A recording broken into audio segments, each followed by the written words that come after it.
Super Mario Galaxy est sorti, et franchement, c'est un film.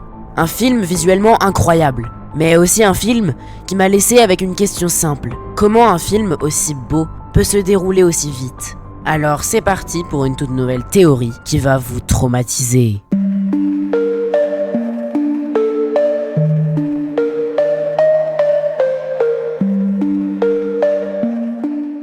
On commence avec ce qui frappe directement, les visuels. Et là franchement, c'est du très haut niveau. On sent clairement l'inspiration du jeu Super Mario Galaxy, ils ont réussi à transformer ça en film sans perdre la magie. Chaque planète a sa propre identité, chaque galaxie a son ambiance et l'espace est vraiment vivant. C'est pas juste beau, c'est immersif. Par moments, t'as vraiment l'impression d'être dans un voyage spatial avec Mario et les autres. Et ça, c'est une vraie réussite du film. Mais il y a un truc important à dire. Le film veut tellement en mettre plein les yeux qu'il oublie parfois de ralentir. Il y a énormément de références, énormément de clins d'œil à l'univers Mario, et même si c'est cool pour les fans, ça donne parfois une sensation de surcharge, comme si le film voulait nous en montrer tout le temps un peu plus. Du coup, certaines scènes passent un peu trop vite pour qu'on les apprécie pleinement. Un autre élément super important du film, ce sont les Lumas. Et honnêtement, c'est une des meilleures idées du film d'avoir rendu Harmony comme mère. Ces petites étoiles ne sont pas juste mignonnes, elles apportent une vraie émotion, une vraie douceur, dans un univers très grand, très spatial. Ça donne un contraste super intéressant. D'un côté, l'espace immense, et de l'autre, les petites créatures fragiles et attachantes. Et ça marche vraiment bien. Certaines scènes avec les Lumas sont même parmi les plus mémorables du film, parce qu'elles donnent une âme à l'histoire. Sans elles, le film serait beaucoup plus froid. Ensuite, on arrive clairement au centre émotionnel du film, Bowser et Bowser Jr. Et franchement, c'est probablement la partie la plus réussie. Bowser Jr. est vraiment bien écrit. On découvre son enfance, sa relation avec son père et ses petites pièces de théâtre, mais surtout son besoin de reconnaissance.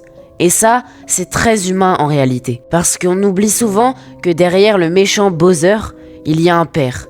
Un père pas parfait, mais un père quand même. Et dans le film, on voit justement cette relation évoluer. Bowser devient même, à certains moments, presque protecteur, presque différent de ce qu'on connaît. Et là, le film aurait pu faire un choix très fort. Imagine ça. Bowser tombe dans la lave. Silence total.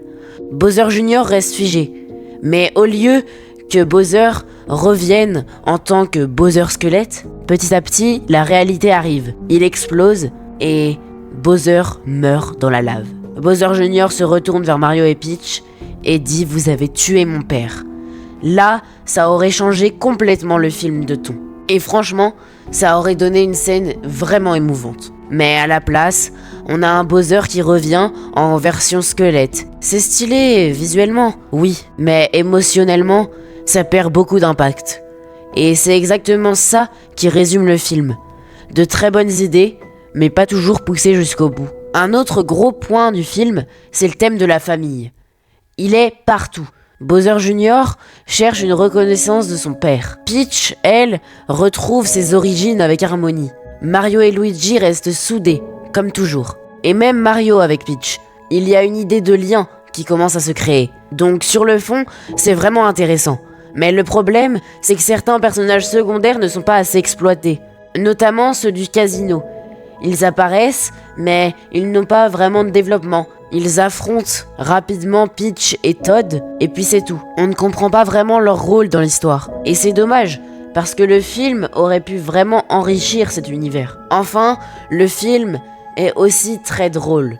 Et ça, c'est important. Le moment où Mario et Luigi deviennent des bébés. C'est complètement absurde, mais ça marche. Même Todd dans cette situation ajoute un côté encore plus chaotique. Ce qui est intelligent, c'est que le film ne surutilise pas ce gag. Il aurait pu le faire durer longtemps, mais il s'arrête au bon moment. Et ça, c'est une vraie bonne décision de rythme. Maintenant, il faut parler du vrai défaut du film, le rythme. Certaines scènes vont beaucoup trop vite. Par exemple, Peach et Todd vont à l'aéroport. Et d'un coup, Mario, Luigi et Yoshi arrivent. Peach et Todd ne savent pas ce qu'ils font là, mais ne posent jamais la question. Juste après, ils partent vers une nouvelle destination, encore une fois, sans vraie discussion. Et ça donne une sensation étrange. Peach ne sait pas pourquoi ils sont là, mais ne leur demande pas. Mario part avec Peach dans une autre direction, mais ne sait même pas pourquoi il part là-bas. Comme si certaines scènes avaient été coupées ou accélérées. Et c'est dommage, parce que l'histoire est vraiment intéressante, mais elles auraient le mérite d'être développées, avec plus de calme, plus de transition. Donc au final, Super Mario Galaxy, c'est quoi? C'est un film visuellement incroyable, avec une vraie identité, des idées fortes et des moments très réussis émotionnellement. Mais c'est aussi un film trop rapide, qui n'exploite pas toujours tout son potentiel. Et c'est ça qui est frustrant, parce que ce film aurait pu être un chef-d'œuvre absolu. Il aurait juste fallu le faire durer plus longtemps. Donc voilà, c'était ma réaction pour le film Super Mario Galaxy. J'espère que cette vidéo vous aura plu. Moi, j'ai adoré la tourner et on se retrouve pour une prochaine théorie qui va vous traumatiser.